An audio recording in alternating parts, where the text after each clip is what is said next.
नमस्कार मंडळी, मी प्रिया स्वागत करते तुमचं प्रियाज किचन मराठीमध्ये. बऱ्याचदा काय होतं की आपण घरी मोठं ब्रेडचं पाकीट आणलं जातं, तर त्यातून ना सगळे खाऊन 4-5 ब्रेड तरी अशा पद्धतीने उरून जातात. ते थोडेसे वाळल्यासारखे होतात, त्यामुळे त्याला कोणी पटकन खात नाही. तर आज मी तुम्हाला त्याच ब्रेडपासून बनवलेला ब्रेड वड्याची रेसिपी दाखवणार आहे. रेसिपी खूपच छान आहे आणि एकदम चविष्ट आहे, त्यामुळे रेसिपी शेवटपर्यंत नक्कीच पहा. आता हे वडे तुमच्याकडं जर चटणी काही उरलेली असेल, बटाट्याची भाजी वगैरे, तर त्याच्यापासूनही तुम्ही बनवू शकता. पण माझ्याकडे भाजी शिल्लक नसल्या कारणाने या ठिकाणी मी सुरुवातीला बटाट्याची भाजी बनवून घेत आहे.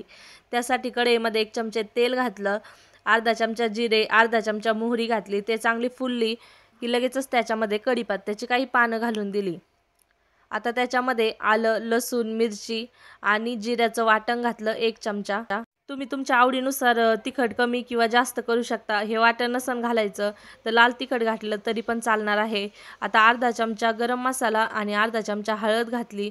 याच्या जागेवर तुम्हाला चाट मसाला हवा असेल तर तोही घालू शकता, पण मी लिंबू पिळा कारणाने चाट मसाल्याचा वापर केलेला नाही आहे. आता या ठिकाणी बटाटे मी कुस्करून घातले, वरून चवीप्रमाणे मीठ घातलं आणि भरपूर सारी कोथिंबीर घालून दिली, जेणेकरून आपल्या भाजीला चव खूप छान येते.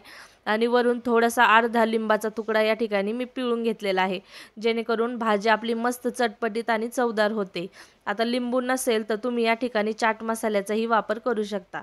आता बटाट्याचे तुकडे मोठे असल्यामुळे मी त्याला अशा पद्धतीने मॅशरच्या सहाय्याने मॅश करून घेतलं. आता भाजी साईडला ठेवून घेऊया आणि त्याला तळण्यासाठी जे बाहेरचं आवरण आहे ना, त्याचं पीठ बनवून घेऊया. या ठिकाणी मी 1 वाटी बेसन पिठामध्ये 2 चमचे तांदळाचं पीठ घातलेलं आहे, थोडासा ओवा आणि अशा पद्धतीने हाताने करून घातला, मीठ घातलं चवीप्रमाणे आणि एकदम 1 चिमूटभर मी सोडा या ठिकाणी वापरलेला आहे. आता थोडं थोडं पाणी टाकून अशा पद्धतीने आपल्याला हे पीठ घट्टसर बनवून घ्यायचं. जास्त घट्ट नाही किंवा जास्त पातळही नाही. वडापाव तळण्यासाठी जसं बनवतो ना, त्याच पद्धतीचं हे पीठ आपल्याला बनवून घ्यायचं आहे.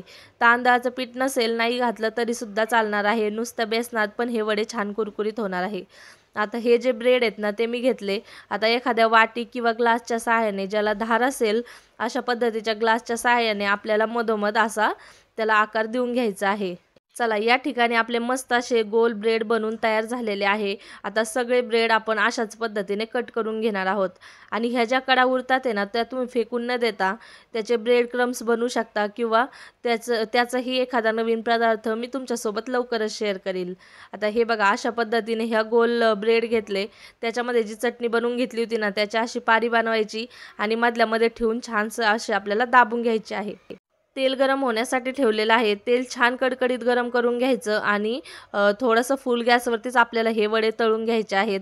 सुरुवातीला ह्या पिठामध्ये पूर्ण वडे कोट करून घ्यायचे, त्याच्यानंतर तेलामध्ये सोडायचे आहे. कमी गॅसवरती वडे तळू नका, नाहीतर ते तेलकटही होऊ शकतात. तर मोठ्या गॅसवरतीच वडे तळून घ्या. लगेच 2 मिनिटातच हे वडे बनवून तयार होतात.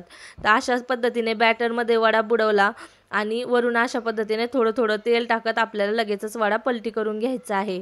वरून अशा पद्धतीने तेल टाकल्यास वडा दोन्ही साईडने छान असा एकसारखा भाजला जातो. तर जास्त वेळ पलटायची गरज नाही आहे.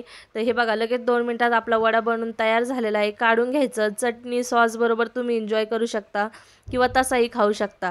चला, ब्रेड वड्याची रेसिपी कशी वाटली नक्की कमेंट करून सांगा. जर तुम्हाला व्हिडिओ आवडला असेल तर व्हिडिओला लाईक करा, शेअर करा आणि आपल्या चॅनलला नक्की सबस्क्राईब करा.